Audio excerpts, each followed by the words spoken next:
Welcome to Toronto on Tilt Live. I'm Steve Artabello with Anthony Harris and Theo Giordano. You can find us at our website, torontoontilt.com. You can find us on Twitter at Toronto on Tilt.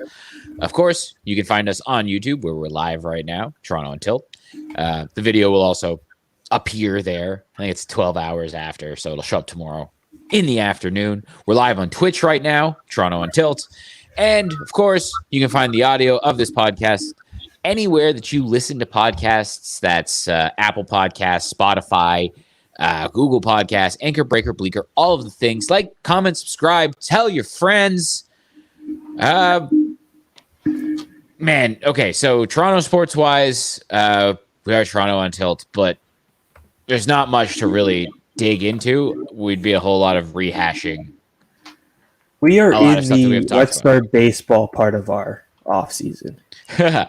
That's what there should be moves happening and stuff right now, but there aren't. We're a baseball channel first. I don't think that's a surprise to most people. When baseball's back, be more baseball focused. But right now, obviously, we're trying to branch out different things, be more of a diverse podcast. So all the things. Yeah, but there's only so many times I can say, the Leafs are looking like they're playing well, and even when they're not playing well, they're winning games like last week, even though they have a bunch of injuries. And Spets is suspended still, even though his hearing was today for his appeal, but who the hell knows how that's going to work. Mikheyev and Dermott are back. That's the only real news. Other than that, Marner's still out, Sandin's still out, and the team's still finding ways to get W's, even though it was a 4-1 lead. Then they blew it, but then won it with a David Camp revenge goal. Anyways, and then for the Raptors, lots of injuries, health and safety protocols now taking guys away. Scotty Barnes looks awesome. Still issues until you see everyone healthy. Again, there's not much to dig into, so it's kind of hard to be like, okay, we're going to do a whole podcast really digging into that when it's like we've talked about this and there's nothing. But on the flip side, new for us to really dig into. A reliever sign for the Jays, we would be talking for an hour about it. So this is true. This is just kind of how we, exactly. Yeah. So, I guess news-wise, NBA, why Steph Curry passed Ray Allen tonight, like just now. Well, not just now, like 10, 15 minutes ago. It's the sign the all-time threes record. That's how the NBA is now. Ray Allen. If Ray Allen took more threes, he'd be first. Yeah, but I mean, it was Steph that kind of changed it. Anyways, let's get into NFL because that's kind of what we promised. We were going to talk football. First things first, though. Before we get into like the serious stuff, like I don't know, the ridiculousness with the Bills and how great Micah Parsons is, Urban Meyer, best coach of all time. This shit is beyond hilarious. Like oh my god, I could watch the GIF now, like the loop of that handshake with Vrabel, just the dead eyes, dead fish handshake, where he's just like. Did you see that tweet? With the reporter who asked him if a certain player would get more snaps, and he's like, should be. He said he was out there today. He did get more snaps. Oh, my God. I mean, I think he got some special team snaps, but I don't think Urban knew, so I'm not going to give him No, he has no idea. And, it was great because later last week, you had Trevor Lawrence basically call it, essentially saying, I know he fumbled the football, but that was a stupid decision to bench Denard Robinson. Or not Denard. I keep calling him Denard Robinson. The first offensive weapon in NFL history. Yeah, he was on Jacksonville. He had the OW on his go blue position. Yeah. But it was James Robinson. Right? Undrafted running back. Essentially, Trevor Lawrence being like, he's our best offensive. We need him out there. Then how much of this Lawrence stuff are you going to overlook this year, by the way? Because I don't know how much, because he's not playing well at all. He is. No, he's one touchdown in the whole month. This is atrocious, and it's like you want to give him a pass, and I had it. I mean, when you say with guys like Justin Fields, where you want to see the flashes, and you hadn't seen the flashes originally with Justin Fields, and not only did you see them in that San Fran game, you've seen them since. So it's like, okay, there it is. You've seen throws by Trevor Lawrence, but you still haven't seen what you should see. Yeah, exactly. Not throwing a touchdown pass, throwing 4 more interceptions. who's another guy. Zach Wilson had a good half last week, and he looks so lost too. Like those are two guys that just what the like. Oh, it's woof. But yeah, like the Urban Meyer stuff is ridiculous. Like the stories that are coming out and the quote, like about Urban Meyer stinks. I disagree. Like the quote. Dude, the whole like telling the coaches that he's a winner and they're losing because they're losers and it's not his fault. Like give me a reason why you should be our coach. Tell me why you're a winner. How have you won before? That's what you want your head coach to say to your team. This is why I will never respect college football success. I will never respect it because it doesn't translate. But he's not even. He's always just been. It's not even about translating. It's not like even like Chip Kelly, like. He was a guy who had a system. Oh, yeah, exactly. That led to success. Urban Meyer's just been a locker room, leadership type. And all those he gets the best classes. He gets the best recruiting classes. And he's done it in a few places. But like my point is that but here's the thing. Like this in college. You can do it to kids. You can do it to kids where you completely dominate every aspect of their life. And if they so much as look the wrong way, you can literally end their time at the school. You can pull their scholarship. You can bury them. You can do tons of things. You can be a dictator, right? And you can do the whole, I'm a winner, you're a loser. Look at my high school and college championship rings. You can do that. In the NFL, if you lose, you can't do that to grown men. And here's the thing. When you start trying to set that example and then you, I don't know, don't fly home after a loss and end up at a bar, maybe or maybe not cheating on your wife, like... There are things you can't sell to grown men that you can get away with kids. No, and it's fucking hilarious that Urban Meyer has tried to do this. It's the Marvin Jones stuff was super eye-opening because he's a guy who never says anything, and he dealt with Patricia in Detroit. Yeah, and they brought him in to be the good locker room dude, and his being the good locker room guy is storming out of the team facility when Urban had his spat with the coaches and apparently called out the wide receiver coach. And then they convinced Marvin Jones to come back and he blows up at Urban at practice or Urban at practice. Like, it's beyond embarrassing. It's ridiculous. And I'm glad he's getting his assurances from the owner who doesn't want to make a rash decision. Keep him around because the owner wants him to quit. And he does not want to quit. He wants to get fired, so he's entitled to the whole contract. So it's the most like Looney Tunes, Mickey Mouse situation possible. It's a situation. It stands a stand up. And he just it's a Costanza. Yeah, get fired. But you got to give him. You got to give him some more time. Situation. It's exactly that. You got to give him more time. Okay, you can't process. Give him more years to. Are you going to fire the entire staff and get rid of all the players? We should preference like Tony's a Colts and Michigan fan. He wants him perfect for. He hates Urban Meyer and he wants him Michigan to stay. thing too. I didn't even really link that, but yeah. That's what I thought you were doing at the beginning. No, the Colts thing is what I was thinking about most. Not a real Michigan fan. I always forget you're a Colts fan. I always forget you're a Colts fan. I never jumped ship, and none of us. We did not celebrate Michigan enough on the show, by the way. But beating Ohio State for being a great football team. Sorry, we didn't celebrate a regular season college football game on our Toronto sports show. Well, it's the one that on every other show would be. And this happened how long ago? I don't know. It was 2 weeks ago? Yeah, it's old news. But yeah, it's just this Urban Meyer shit is.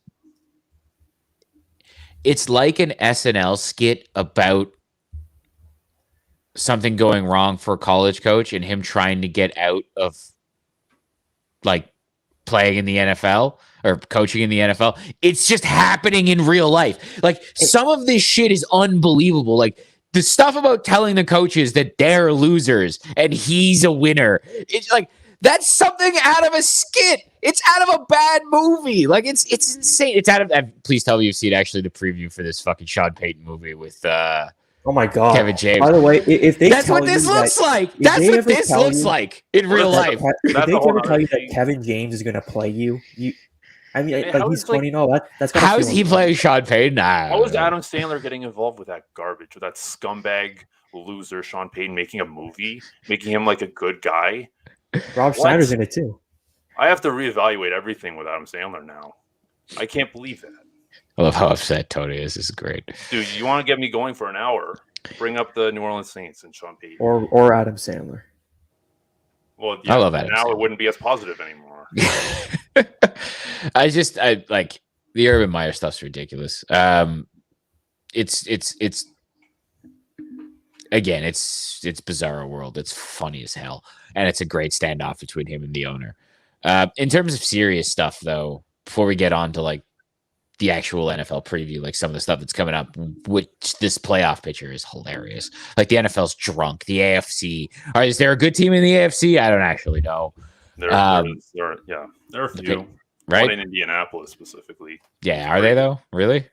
We'll see. Well, they're playing the Pats. That's actually going to be very interesting. You ventured in that territory of teams you don't want to play. You know why they say that about you don't want to play the every week? That's where the Colts Bills are. don't want to play them. That's for sure. No, Never on again. the ball. Yeah, I mean the Titans. I don't think would mind playing the Colts again. Well, if Carson Wentz was hurt, I'm sure they would enjoy it. I mean, they'll be fine with Carson Wentz being healthy because remember the last time Carson Wentz played the Titans, the left-handed he made interception 2 mistakes in the game. And he lost in overtime. And one of them was a big mistake. And it took overtime to win, despite that. Speaking of mistakes and games going to overtime, what the hell has happened to the Bills? Like, Theo, they suck. Do you want to talk about your bets and how heavily invested in the Bills you were winning the division? That's just not a good thing to bring up right now, Steve. That's very hurtful to do. I hit a $700. I'm not even going to brag about it, but I hit a $700. Can we say it on Twitch? I don't even know, but No, you can't. Did Stop. okay. I did okay in the UFC this weekend. I've been giving out winners to my friends in the group chats before the events. Not even a thank you. And you're going to bring Buffalo Bills to me, but why would we listen to you after? Well, no. It was essentially I'm bringing up. Well, I was just going to bring up that at the beginning of the year you were feeling very good about these, and I think we were all feeling very good about the Buffalo Bills. Josh Allen gets the huge extension. I put a little too much into Bills division because before the season it was minus 150, minus 140. I put it on a few different books and said, "There's no way this doesn't hit." So just load up as much as possible, and at the end of the season, I'm gonna have a nice little gift at the end of my week 18. And now it's not gonna happen.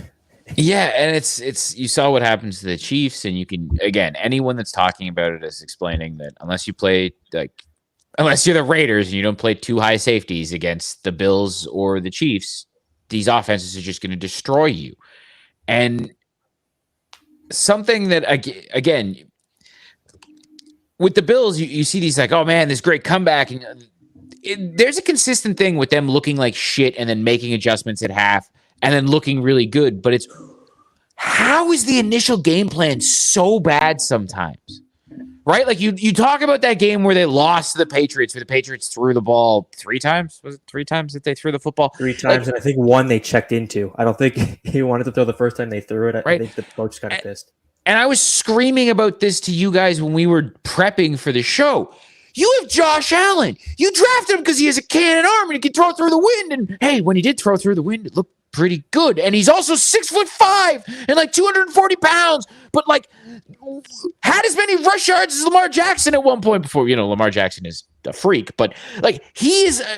How do you not run the football? Like, how do some of these coaching decisions happen? And then you get to this game against I was just about to say the Patriots, but against Tom Brady and the Buccaneers. Tom Brady owns the Bills. It's a massive game for both teams because, again, I know the Bucs are in the NFC, but it's been such a wild NFL season with teams losing to teams we don't think they should and balancing out the standings. The Bills need to win because the Bills also don't have a lot of tiebreakers because of teams that they've lost to. So the Bills need to win this game, and they look awful in that first half. They look dead, just atrocious. And then Josh Allen, they come storming back in the second half, and then Tom Brady walks it off because he's Tom Brady. But they got kind of screwed too. I don't know if we want to talk about that. Well, the Diggs non-calls and then the calls for the Pats. Wow. Yeah, exactly. The non-calls but it's the Bucs. Yeah, I'm going to keep doing this even though Tom Brady hasn't been a Patriot for so long. They played back-to-back weeks too. I know it doesn't help, but I was talking about again with you guys earlier. There's real coaching issues here, and it's wild to say because it seems like McDermott and Bean, and they stabilized everything for the Buffalo Bills. It was such a disaster for so long. And you brought a culture, and you have a good defense, and you finally have the quarterback. But it feels like things are just being misused. Like not one handoff. Like they had rushes like Josh Allen and shit, but not an actual handoff to a running back in the first half. When you have a contrast in styles that is so great, when it's not working, it's become so much more apparent. Like usually Josh Allen can improvise and make these great plays. Same in Kansas City. When Mahomes improvises and makes these huge throws, everything gets covered up. And when stuff like that isn't happening, you start to see the other problems with the team. That's what's happening in Buffalo. Yeah, it's so predictable with them not running the football. Like, well, that's what they're running what worked last year, but now teams have kind of figured that out. But they stick with it for too long in games, and then they're screwed. Yeah, it seems. I was talking about it with you guys. It seems like the offensive coordinator and the head coach don't seem to really agree on how to run like the offense, right? Like they wanted Zach Moss so badly, and it doesn't work. So then they just completely stopped doing it. And then Breida looked good, but he keeps fumbling, so they just bench him, and he's out of the game plan. And then Singletary, well, I call him Singletary. Devin Singletary will look good and then not touch the ball more than like 6 times. Well, that's it's the new mentality now. It's like don't run the ball if you don't have to, and they're in the extreme of that. They're going to throw all the time. Exactly, and that's their strength. And it doesn't work. And then, like when you didn't address it in the offseason, it's just. Yeah, I don't know. Theo, you're trying to say something? Like you look at Tampa, the Colts did the same thing where it's like they know you're not going to run that well on that team, so you're going to throw. That's kind of the game plan. Here's the craziest part about all this. We just said all this stuff. I just said my futures are dead. I just did a simulation. And I do this every week. I don't know who. I think I sent it to the group or I sent it to Anthony. I sent it somewhere just so everyone knows that this is what the playoffs are going to be every week. The Bills are going to win the division still. You know why? Because this week, the Colts are going to be the Patriots. Next week, the Bills are going to be the Patriots. Why would the Colts why would you guys going to be the Patriots this week? I'm not saying that's not going to happen. I'm saying, I don't know. It's hard to be a team twice. That's what we always hear. It's going to be interesting. I don't even think it's because of that. I still think they're better. I know it's going to sound like a bitter. I really do think the Bills are better. They're the worst matchup for them, though. Well, especially with amplified conditions, it made it a lot worse. Yes, but I just think overall that they're not as bad a matchup as you think, and I think in neutral conditions, it's going to look a lot better. The Bills haven't other than that Patriots game, they play the Panthers this week, the Patriots the week after, and then the Falcons and the Jets. I was putting it down so I could look at my computer screen behind it. Like they have a pretty easy schedule outside of that Patriots game. Yeah, well, that's what we thought in the last month, and they lost like 4 in a row. I'm a Falcons fan. It's an easy schedule. The Falcons are a mess. If they lose to the Falcons, the Falcons are winning games. And if you lose to the Falcons, because let's just talk about this Patriots again. Because you guys were saying how Anthony was kind of implying how the Patriots on that step off. The Bills still had it. Like they should have won the game at the end. Yeah, well, it's again all in the rest of the game to win. They should have won that game, even with how bad they played. Like the Patriots are not this like they're better than I thought they were going to be. They are being overhyped right now. They're similar. This is what we always say about the Patriots. So we always said about the Patriots. No, you always say they're dead. And then it's always like they're not that impressive, but they kept winning because they're smarter. Yeah, they just do the right thing. And the funny thing was they started last year well and fell off, and they usually start like shit and then finish strong. I don't know what happened. Well, Cam Newton got COVID and then fell apart. Yeah, after that that's basically that's essentially like when he got COVID, the whole season fell apart. Yeah, and he fell apart. I'm just they are very. The Bills are still. If I had to make a line on a neutral field right now, I'd make the Bills like a point and a half favorite still. And I don't think that one result in a windy game is going to change that. And I know the Bills have had their issues, and the Patriots have played at the highest of their variance. I do not think that the Bills are the better. The Bills should be the better team. They should be. Yeah. I still think they have more talent, and that's exactly even losing Trey White. I think they have more talent. It's just that's another issue that I think we kind of glossed over too. Yeah, it's a massive part of their defense. He's their best defensive player. Yeah. Right, like he just is. And in the new NFL, where passing is such a thing, to lose the corner of Trey White's skill is it's hard to recover from. It really is.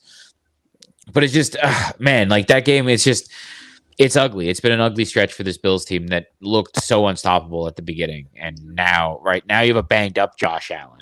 That's another thing where he's at this foot sprain. Where at first they said it was mild turf toe, but now it's a foot sprain, and they can't afford to lose. Like they pretty much have to win the table now, including this matchup with the Patriots. You got Mitch. You got Mitch backing him up. He's been in the playoffs before, twice actually. Yikes! You know how they say Tyler Huntley's the perfect replacement for Lamar. You know how Huntley's out here balling. He almost led that comeback against the Browns. Trubisky is like that version for Josh Allen. It's the same thing. Perfect replacement. Yeah, run the same offense. He's not as tall. Nagy wouldn't do this with Mitch too. They wouldn't run him as much, and I think he's in Buffalo getting a start. He could surprise a team if he could beat the Jets. Mitch starting with the Bills could beat the Jets.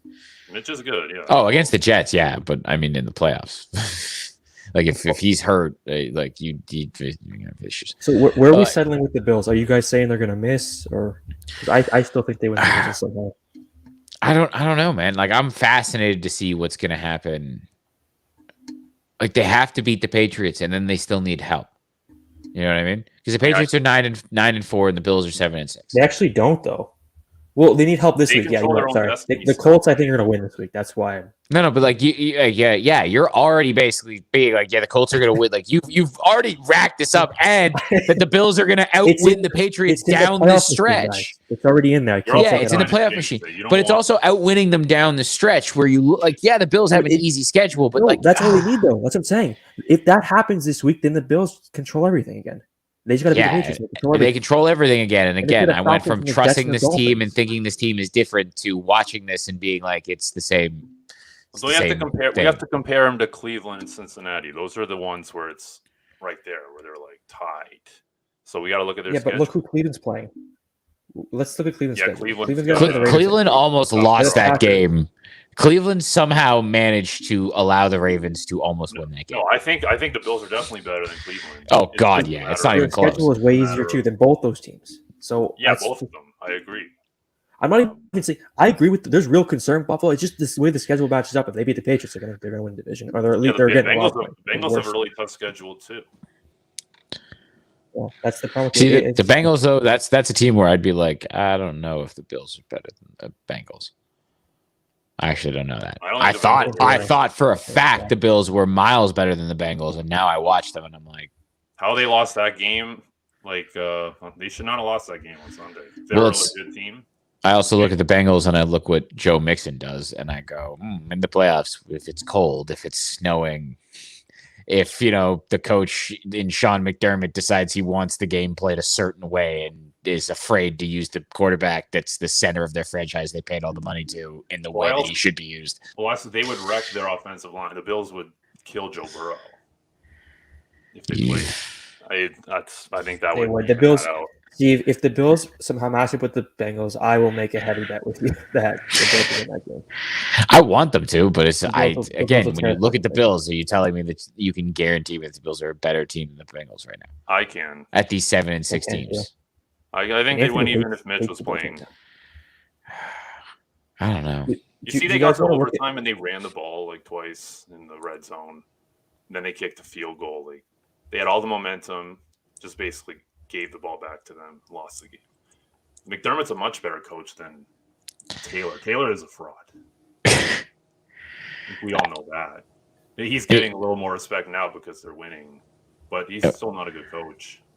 I have a lot of issues with the way the Bills are doing things. So it's hard for me to be like, I completely trust McDermott. I completely trust the way that the staff is running the offense, that I feel so confident that they're going to just obliterate the Bengals, that they would just be so much better than them. I think honestly, the concern is really, it's just like we all thought like this was an AFC contender. Yeah, exactly. That's what I mean. At the beginning of the season, this is a team you should have been like, not only did they beat the Bengals, they beat the Bengals by double digits. Like it's not a competition. Yeah, and now I'm looking at it being like, I don't know who wins. But I don't think it's that bad. I still think they're a playoff team. It's just I don't think they're a Super Bowl team. So we're comparing to like the Bengals. I don't think they are either, by the way. That's where they are now. The Bills are not making the Super Bowl. I agree with that too. No, exactly.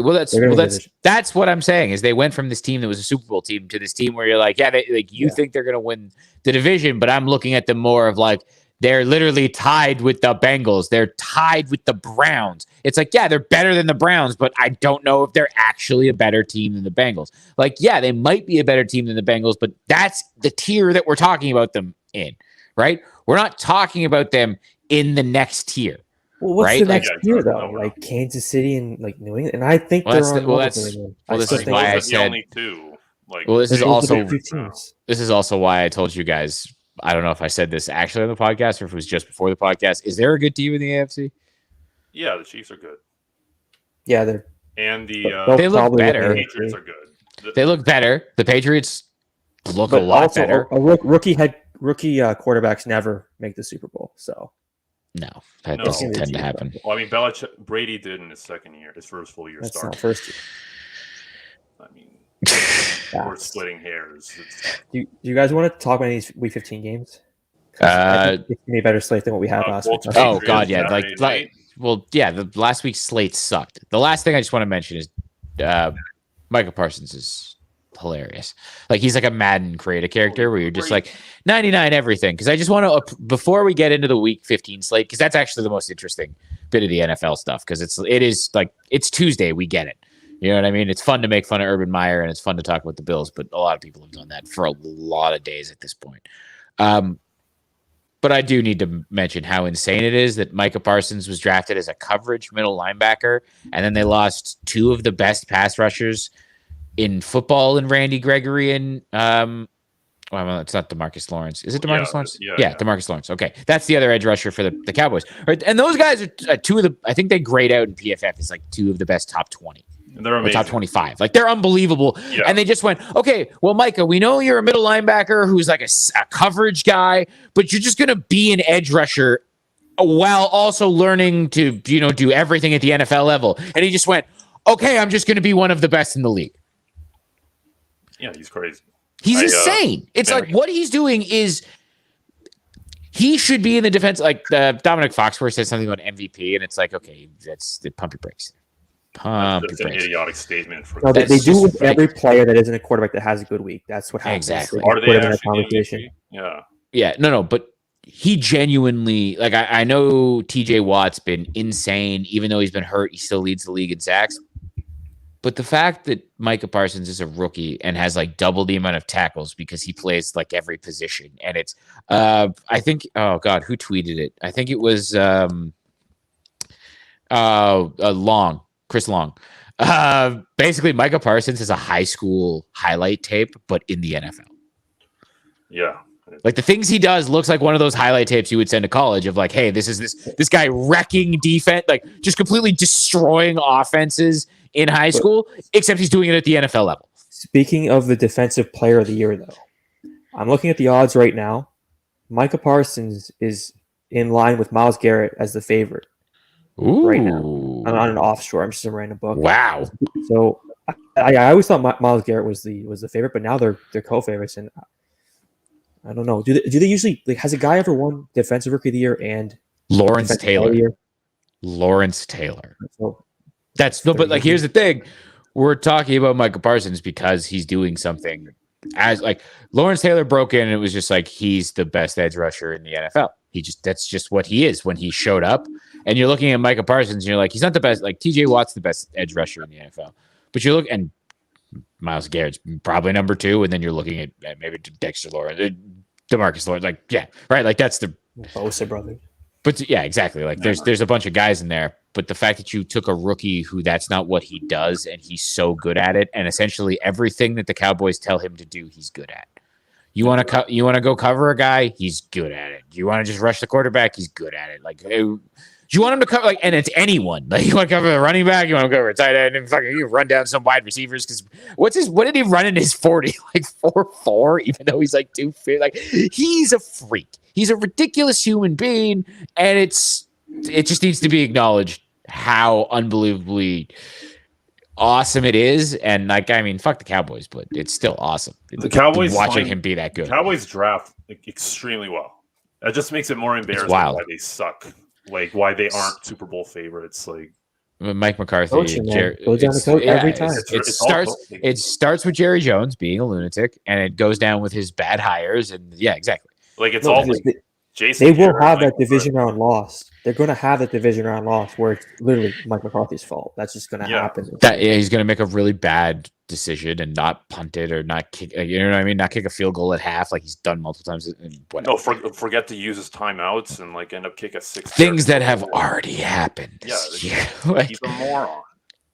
You know, if I was a fan of that team, I'd be extremely frustrated because they have no excuses to not be a powerhouse. They have so much talent. It's hilarious.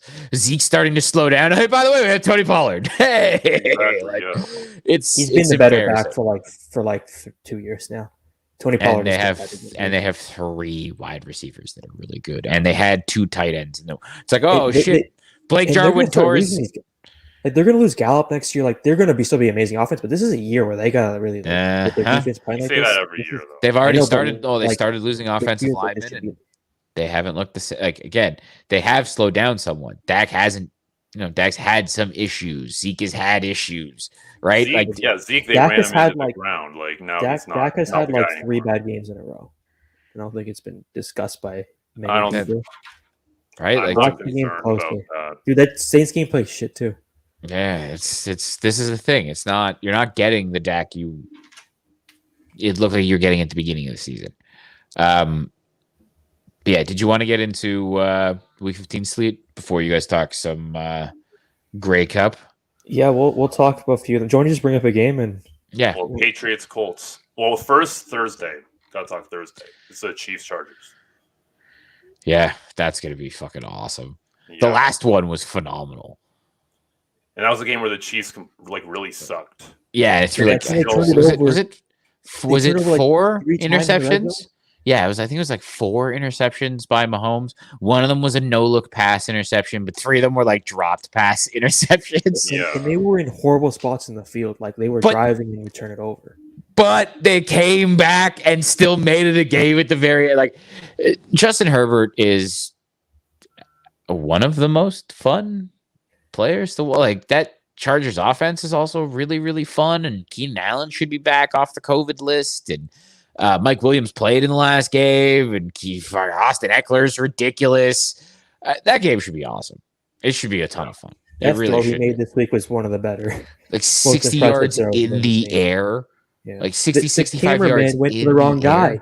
The cameraman zoomed in on the wrong receiver because there's no way he's going over that. That pass was gross. Like it was gross. So the fact you're going to get to see Herbert, Mahomes again because they're in the same division, like it's fucking awesome. Like I love that they're in the same division. These 2 teams get to play each other twice a year, and we get to watch it. So that's going to be. I mean, it's Thursday night, so it's probably going to be shit because the teams will be hurt, and it's Thursday night. Thursday night sucks, but hey, reason to be excited because it should be really good. And if the Chargers lose, it's going to tighten up that AFC even more than it already is. Like they're going to be on 8-6, and then if the Colts if the Chargers win and they're 9-5 and the Chiefs are 9-5, again, it just makes the AFC even more ridiculous. They had a tiebreaker, so because they've beat them twice. Exactly, it'll make everything even more interesting. So that game, I'm excited for. We'll see how it actually goes, but I am excited for it because it should be a ton of fun. Do you want to go through all these or just the big ones that I'm? Just the big ones. Just throw the ones. Skip Raiders, Browns, Colts. Yeah, who cares? Colts, Raiders, Browns. Like Raiders, Browns. Like the Browns almost lost to the Ravens without anybody. Oh, those are both fraud teams. Raiders, they've been frauds all year. Browns too. They're not. Yeah, right. So yeah, exactly. Yeah. So Patriots, Colts. I want to hear Anthony because he's the Colts fan. He knows his team better than anyone. You don't seem confident going in.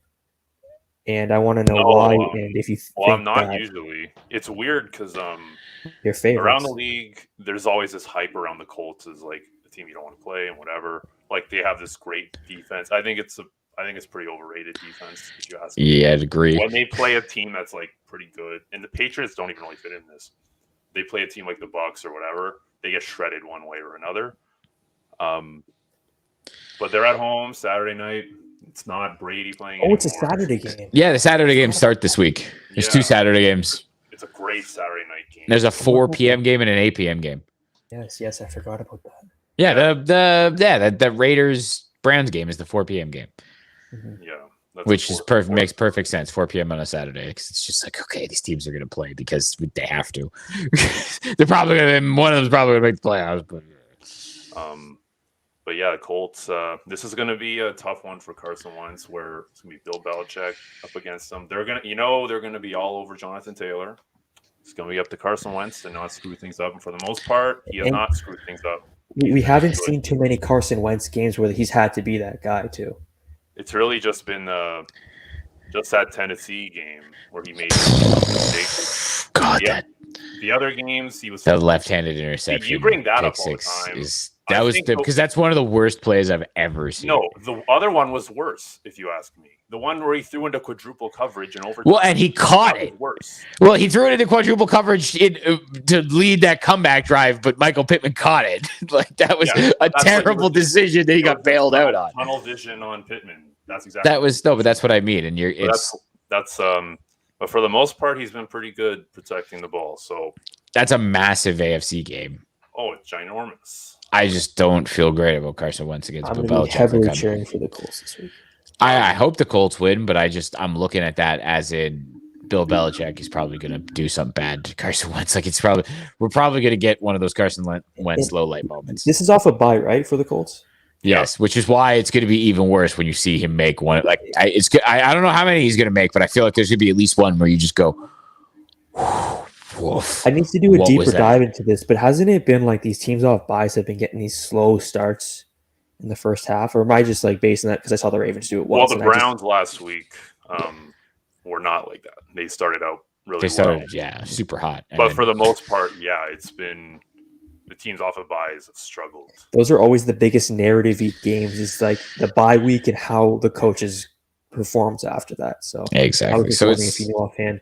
It's a huge game. I don't feel super confident with the Colts because the way the Pats are rolling, and Bill I think is going to draw something up against Carson Wentz, where again I think you're going to see a big time woof moment. Yeah. Well, I think it'll be a really good game.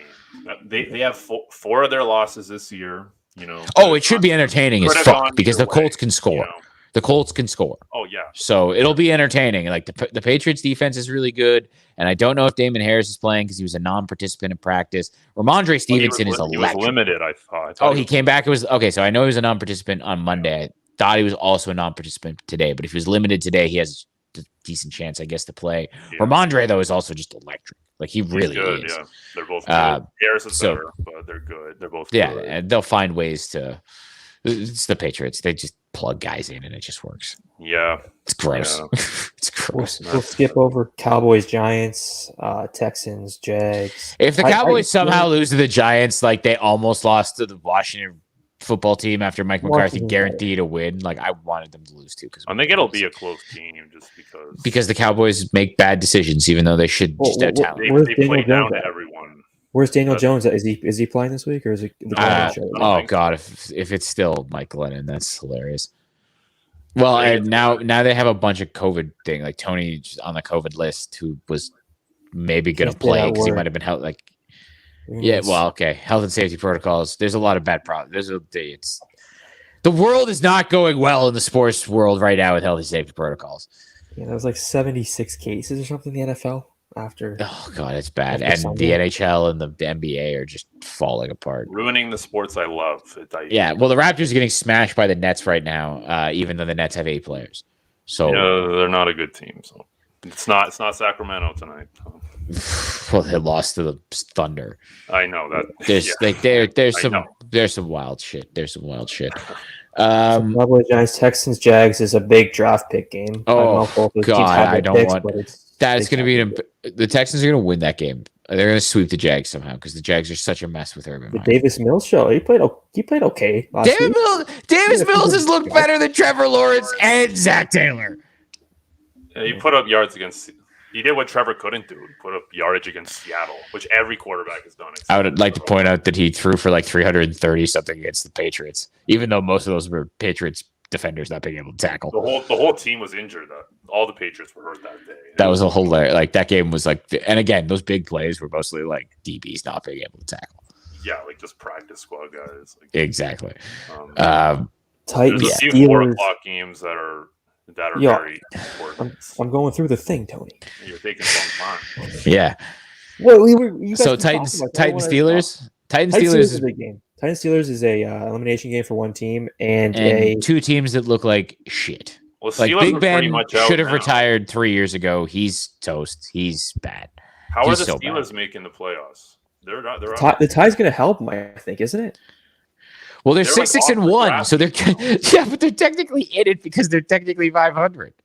Because like they're technically in it. They are. It's hilarious. They're bad, but they're technically behind in it. like 6 teams. Yeah. Wild card.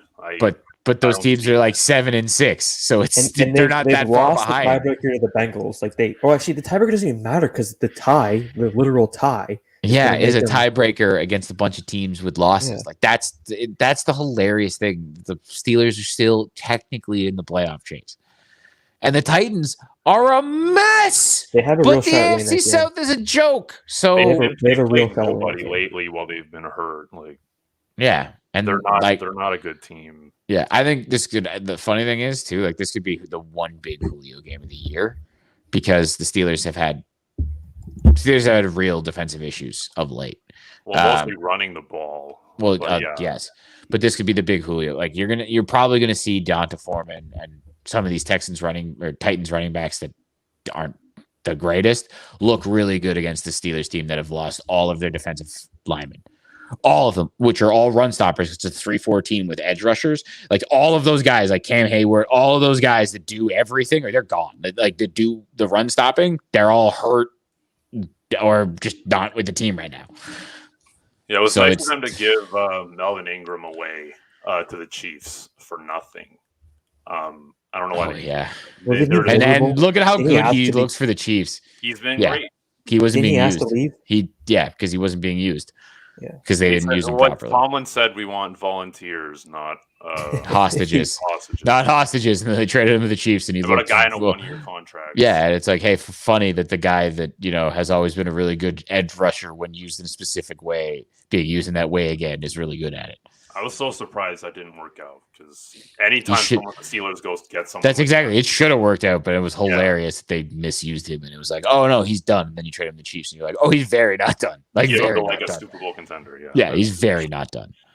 That game is going to be hilarious. It's such a toss up because the Titans, even though they're super injured, should be able to beat the Steelers with as bad as the Steelers are playing and with all of the Steelers injuries. But they're just as toast as Ben is, it's like Peyton Manning at the end. And Peyton was bad, but like he could keep a team in a game. Like that's basically what Ben is doing with his noodle arm right now. Ben's had some really good moments lately. Yeah, he's also had some. He kept them in that game last week. Yeah, it was a vintage game. Yeah, he's better than back Peyton Manning by a lot, I would say, at this point. Next one, Jets and Dolphins, actually a playoff contending game. I don't care about that game. The Jets are going to smash. Like the Jets are going to get smashed by the Dolphins. Yeah, but the Dolphins are somehow in this thing. Yeah, and the Jets are so bad that even though the Dolphins don't have running backs, 3 Dolphins running backs are going to score a touchdown. Well, yeah, Tua's going to throw 3 touchdown passes. Like the Jets are an embarrassment to football. Yeah. Well, I also another had one of their rebuilds. So their one game the Bengals game this year. I called that one. Just saying. All right, you did actually. You are true. Actually, with Mike White, you actually did call that. We should get to We'll talk quickly about this because I don't know if you guys care as much as I do about this one. Washington, Philly. I'm an Eagles fan. I don't know if we talked about that already. I don't care about that game. It's a huge game. That's a big game, honestly. That's like the winner of that game is probably going to make the playoffs. Looking at how this is going to line out, the winner of that game is probably going to win. 2 bad teams in the worst of the worst division of football might be the AFC South, but like one of the worst divisions of football, 2 bad teams. I don't care very much, Theo. Dude, the winner's in the playoffs. That's what I'm saying. If the Eagles don't beat Washington, like they're the biggest joke. The biggest joke. Basically Washington sucks. They're hurt now too. They have so much stuff going on. Exactly. Is the biggest. I was going to say, is he even playing, or is it going to be Kyle Allen? I don't even care if he's playing. If he does play, he's going to be hurt. I think it's still questionable. But there's no excuse. If the Eagles lose this game, if the Eagles lose, exactly. No, that's all. It's one of those where I've marked this out. I wish we played them before the Cowboys game because I was saying to Anthony, I'm like, this Washington team's going to fall apart. And it happened a week earlier than I thought it was going to, or hoping it was going to. The same thing should happen. Like the Eagles coming off a bye week, This has to be a win. I think if the Eagles win this, they get in the playoffs. So it's one of those big NFC East games that are always big, even though the teams are very good. Hurts is healthy now. Is that a good thing or a bad thing? That's another thing. You know, Anthony, is it Minshew mania? I was waiting all bye week to hear the Minshew versus Jalen Hurts arguments. All I heard was how Micah Parsons is better than Devontae Smith. So that's what I heard all week. I was waiting for the Minshew stuff. Yeah, but like that's not. The Eagles finally get the right wide receiver after two of the biggest whiffs on the planet, considering the guys that went directly after our stars. Jalen Waddle. He's better than Waddle. Shut the fuck up. This is way better than Waddle's 86 catches this year. But it's a lot better comparison than Jalen Reagor and Justin Jefferson. Any old 22 footage, just tell me he's not better than Jalen Waddle. There's Jalen Reagor, Justin Jefferson, JJ Arcega-Whiteside, DK Metcalf. It's not. It's a much more of a debate than it was at the beginning of the process. I don't care about numbers. I watched I'm not trying to be. I watched all the Eagles till 22. He's always fucking open. He's always getting himself open. No, Devon Smith is he's good. He's everything as advertised. We're not going to talk about that. Let's go to the next. Cardinals going to smash the Lions, whatever. Panthers, Bills, another big one for the Bills. The Bills should crush that Panthers team. Like the Panthers look so bad. They look so bad. And they're going back and forth. Like they're going series at a time with PJ, and it's a mess. They were in that game because the Falcons are bad. Like they're a bad football team that might make the playoffs because the Falcons are just, they cause me pain. Okay. That's the only reason the Panthers were in that game. The Bills should smash them. And that's me with all my concerns with the Bills. They should obliterate that Panthers team. Even though the Panthers have a good defense, their offense is just a mess. Yeah, the Falcons play the 49ers, and they're in the playoff mix somehow with their negative 100-point differential. It's 6-7, and they're in the mix. But San Francisco looks like they've figured things out after kind of struggling for a while. I mean, they're 8.5-point favorites. Debo's a stud. George Kittle's a stud. Ayuk, they're finally using him properly again. Yeah. When apparently it actually changed when him and Kyle Shanahan had it out. Where he went and yelled at Shanahan, and then Shanahan yelled at him about not practicing properly, and Ayuk basically just went, "Oh, you care?" He basically did the Iverson, wait, it's practice. That's the issue you have with me, is that I don't practice hard. Yeah, he was lazy in practice. Yeah, he was lazy in practice. Skipped over one though. I want to talk about this one because this is two teams I have no fucking read on. Bengals, Broncos. Broncos. I don't think I've picked any of the games right the entire season. Both those teams. I have no idea what to make of them. And the winner of this game is going to be put in that spot where they're in an amazing position to make the playoffs, right? Kyle Shanahan clearly does not like me dissing him. He was listening into this conversation and booted me. Yeah, he kicked you out of here. But yeah, the Broncos, they got the defense to mess with the Bengals. They have so much talent that Teddy's you know what I mean? Look at all the skill position. You got 2 running backs that are really good. You got 3 wide receivers. You got fucking tight end, and the backup tight end looks good all of a sudden. It's just that Broncos team guys super highly. So that's what I mean. And they're extending them. It's funny. They're extending all of them to basically being the problem's the quarterback. We're going to replace him. I feel like that's probably where Russell Wilson's going, but I hope so. They don't even throw the ball. They're scared because Teddy is so mediocre. It's But Javonte Williams, he's the truth. And Melvin Gordon was kind of held back this whole year. Well, it's because they keep splitting the carries with Melvin Gordon. And then the funny thing was Javonte Williams has the breakout because Melvin Gordon doesn't play. And what do? They actually give him less touches. They give more to Melvin Gordon. Melvin Gordon, he wants to stay there. He wants to sign. They might. There's actually a chance that they bring him back. Yeah, and you have the same tandem, and then the same 3 wide receivers, and then 2 tight ends, and all of that talent again. And if you had a better quarterback, because that defense is good too. Surtain's great. Simmons is great. They still have so much talent. To split the running backs is much smarter because then they don't get hurt. And then you don't have to pay them as much in free agency. Essentially, Denver should be a playoff team. They're a really good roster that just got quarterback issues. Yeah. The defense has gotten back on track. They struggled a bit when they were losing. Now it seems like they figured it out. To turn it around. What was the other 4? Seahawks, Niners. Seahawks, Niners. I thought it was... Seahawks, Rams. Seahawks, Oh, Rams. fuck, Yeah, sorry. Because it's Falcons, Niners. I was looking at the Niners logo when I said that. The Rams should just do you think that game's gonna be close? This is my thing. Another thing, the NFC West, the underdog pretty much always wins in all these games. The underdog just wins. That's been happening other than I think one time this year. I could be wrong, but it seems like every time these NFC West teams play, the underdog just wins. Like I don't know if that's going to continue in this one, but I think Seattle's toast.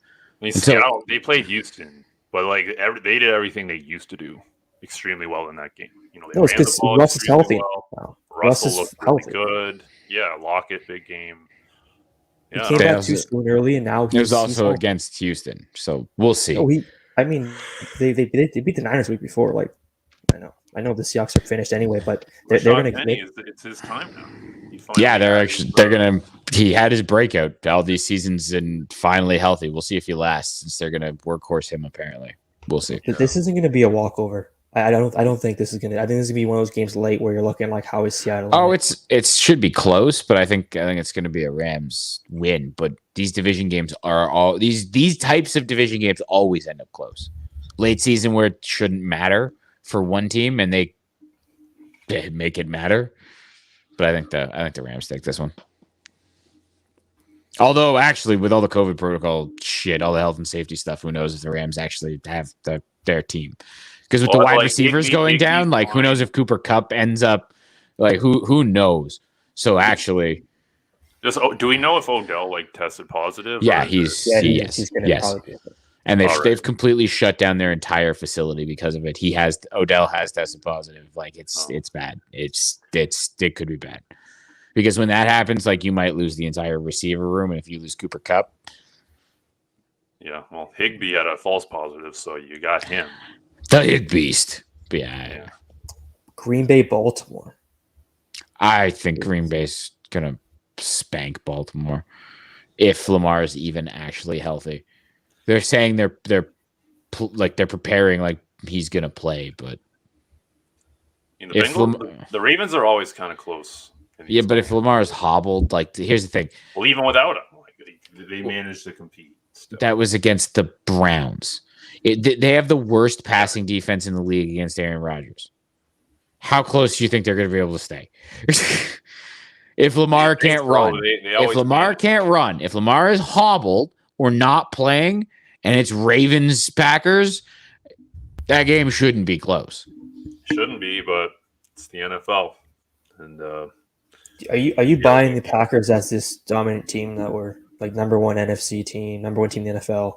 That's starting to build up a lot of hype now because no one trusts anyone else. They look like this the last 2 years and lost in the NFC Championship game. So let's see. Not bad. Like, they got Rasul Douglas getting pick sixes. It's like, yeah, I know, but like, again, we'll see.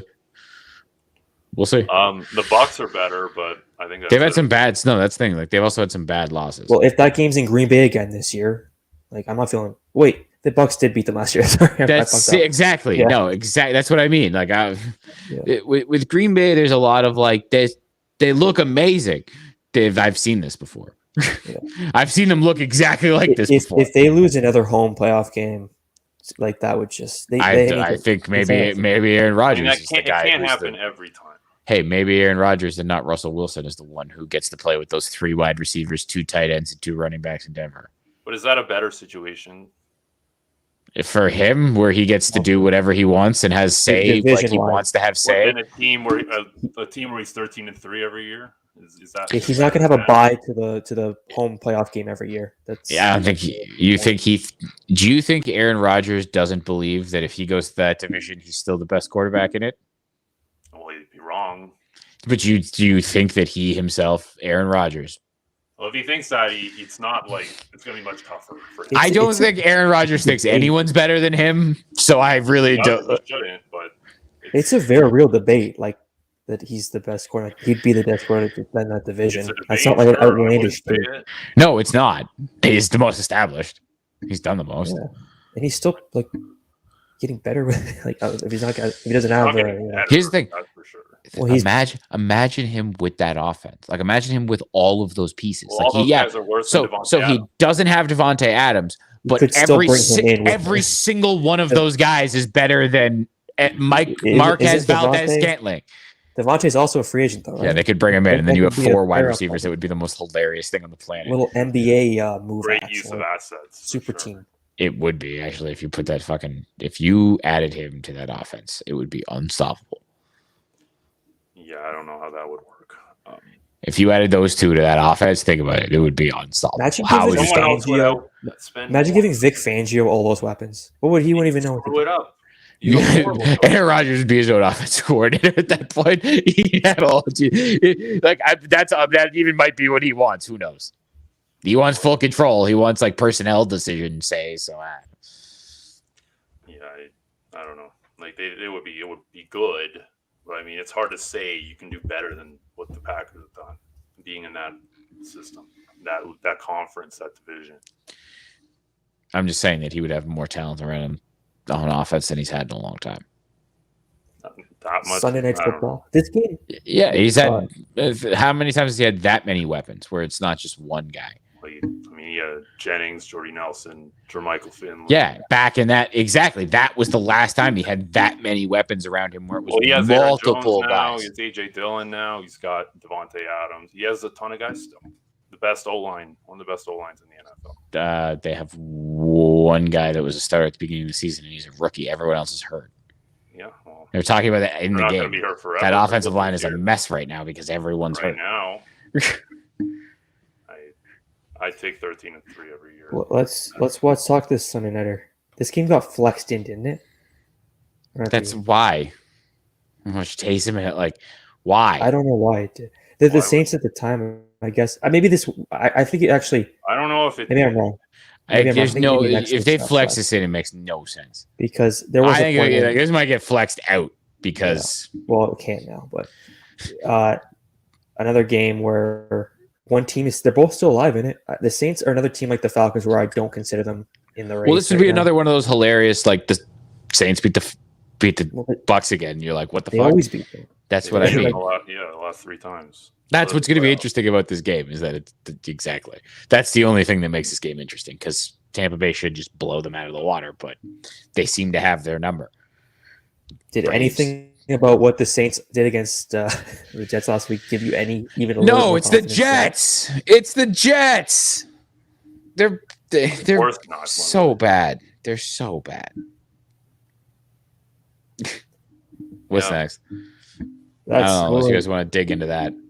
Well, you're talking about the Vikings and Bears. The one seat's back in line, for the Bucks this week. This is they have to win out now. I don't know if they win it. I'm assuming they're just going to have it. If they'll have the 1 seat. So that's a pretty. They did it on the road last year, but I think they'd like to have it at home this year. That's to avoid Green Bay again next year. I know they won last year there, but not a place you want to play in the playoffs. You're going to want to have it at home in Tampa where you're going to be in conditions that's going to allow that offense to do what it can do, right? Yeah. The last one, I don't know if you have any thoughts. Another Vikings, they seem like they have the inside road now. That was a huge win last week, not blowing that game. Felt like every other Vikings The Vikings should win this game, but it's the Vikings, so it'll probably be an entertaining football game because who knows what will happen. Because the Vikings find ways to let other teams in the game. Last week, it'll be the most fun game of the week. Because it seems like the Bears had at least a half of a game plan where maybe offensively they had a lot of special team stuff go their way too, but and the Vikings defense has issues. They have big play luck too. Yeah, big play luck too.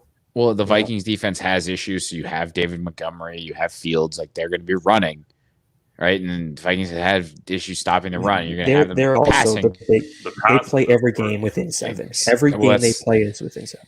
Exactly. So it's probably going to be electric, even though it shouldn't be. It should be super one-sided. But the Vikings find ways to let teams into games. They just find ways. Did you guys want to talk about anything else before you guys break down the CFL, the Grey Cup? I haven't got it all. I just All right, boys. Grey Cup. I can say this is your. You guys have been going ham on the CFL to end the CFL season and through the playoffs. So The CFL was is one of the quite most the underrated entertaining leagues. Grey Cup, I will say. It's always hugely entertaining. Grey Cup is fun. It's a fun league. The Grey Cup was great. Didn't want the team that was in it to be in it, but the right result happened. It was their exact result we wanted. Yeah, the team in blue won from the wrong province, but the team in blue won. Yeah, no Grey Cups for Hamilton since 9/11. That's just a fact. And you mean 99? well, yeah, but it's you pick a point that's like a memorable day. Yeah, but Tony, what are your thoughts? Because Hamilton will win a Grey Cup soon. They won in '99. They did it. What are your thoughts on? Were you confident they were blowing that game when they were up 22-10? And yeah. Arkels was in the studio basically celebrating? Absolutely. Yeah, they couldn't do anything offense. It was like the opposite. Well, the wind, the extra point, like the Rouges giving up unnecessarily that come back to bite them. The Winnipeg kicker was just he did everything in that game because even Winnipeg did nothing offensively. They couldn't really run the ball consistently. They couldn't throw the ball. Colaros threw a couple of picks. They took no shots down the field really, which limited their offense a lot. They were playing super conservative. He's still one player of the game. Yeah, that was ridiculous. It should have been a kicker. Turnovers don't matter in the CFL. I'm convinced now after my very serious last few weeks of watching. It's like, you can't do anything off a turnover. Who cares? You need to get like 2 stops on defense, you get the ball back. Yeah, exactly. The time stops all the time.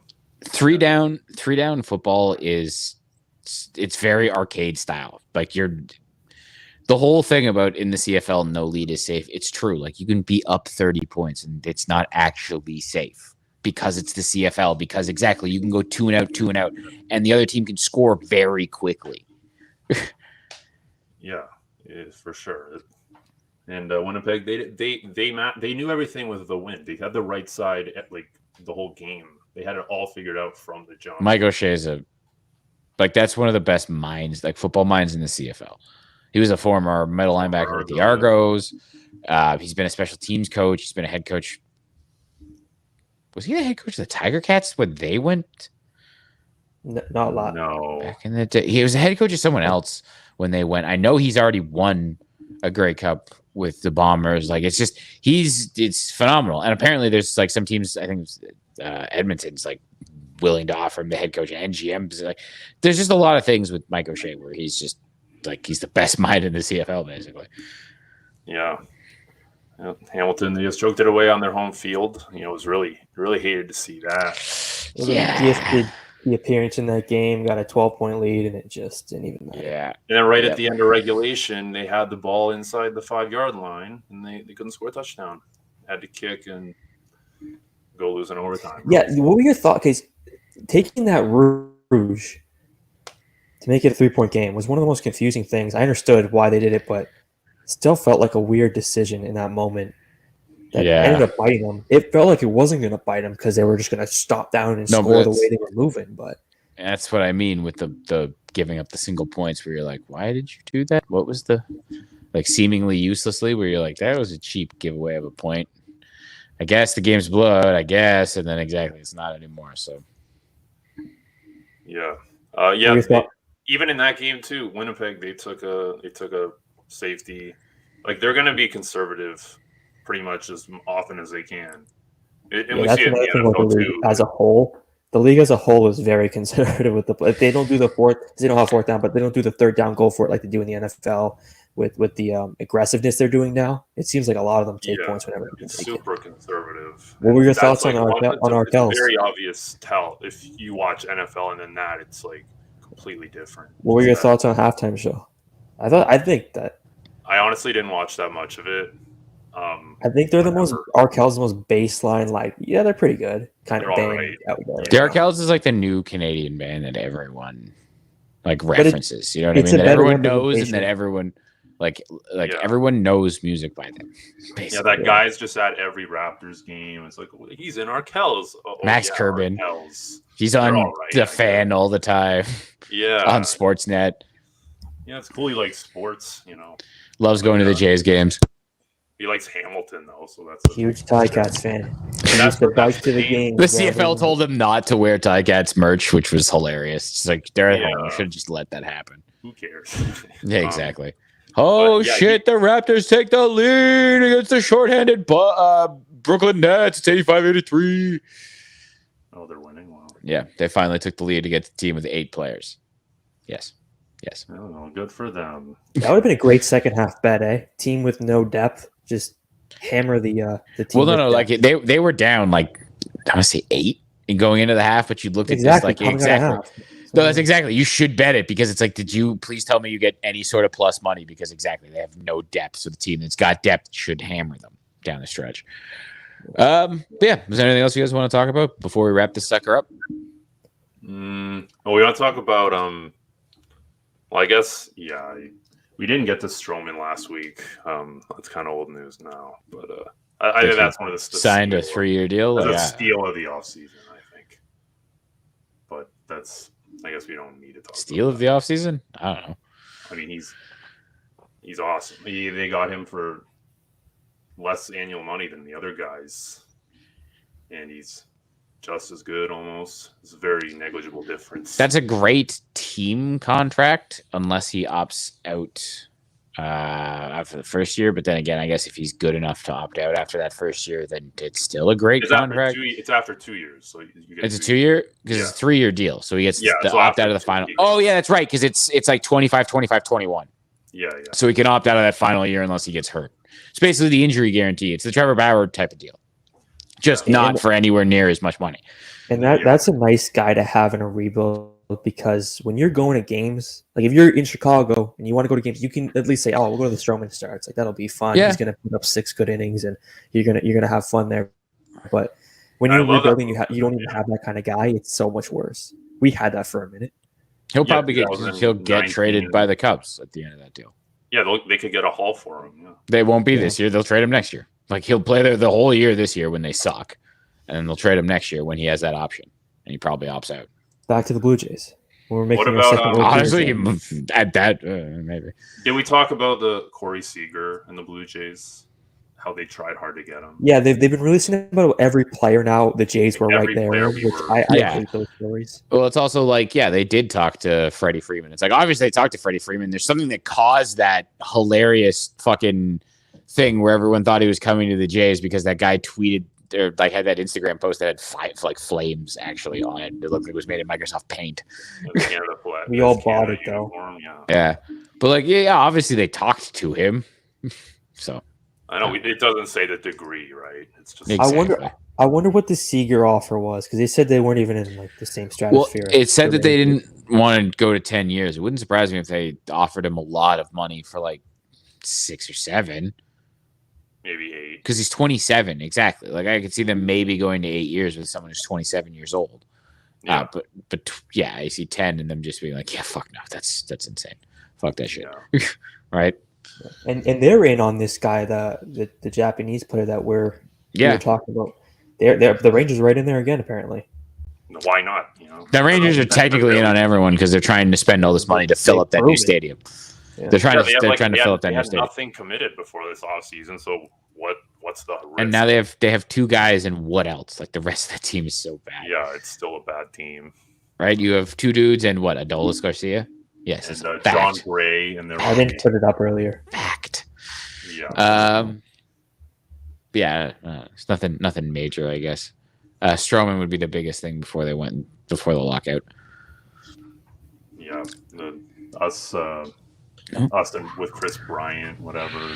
Well, all these rumors I don't care about until after the baseball. Like, you know what I mean? Until they open it up again, and we could maybe see a signing. You're going to hear all this stuff, right? If this was a previous iteration of this regime, I would be thinking, are they releasing these things to soften the blow of not getting guys? But they've got exactly mindset. They signed Kevin Gausman, so it's you know what I mean.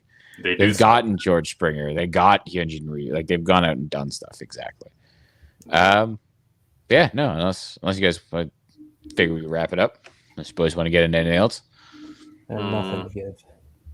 Nothing to give. Watch the end of this. Watch the fourth quarter of this Raptors game as they're just starting to pull away here at the end of the third. It's 90-84 for the Raps. This has been the Toronto Untilt podcast. Well, Toronto Untilt live I'm Steve Artabello with Anthony Harris and Theo Giordano. As always, you can find us at our website, TorontoUntilt.com. You can find us on Twitter at TorontoUntilt. You can find us. We're live on Twitch right now, Toronto Untilt. We're live on YouTube right now, and this video will be posted there, Toronto Untilt. And, of course, you can search for us anywhere that you listen to podcasts. That's Apple Podcasts, that's Spotify, that's Google Podcasts, Anchor, Breaker, Bleaker, all of the things. Like, comment, subscribe. Tell your friends. We're Toronto Untilt. And until next time, I don't know, maybe hopefully they end the baseball lockout so we can talk more about baseball. And I don't know. I want the Leafs to go on a run or the Raptors to go on a run and really start to get fun. Yeah.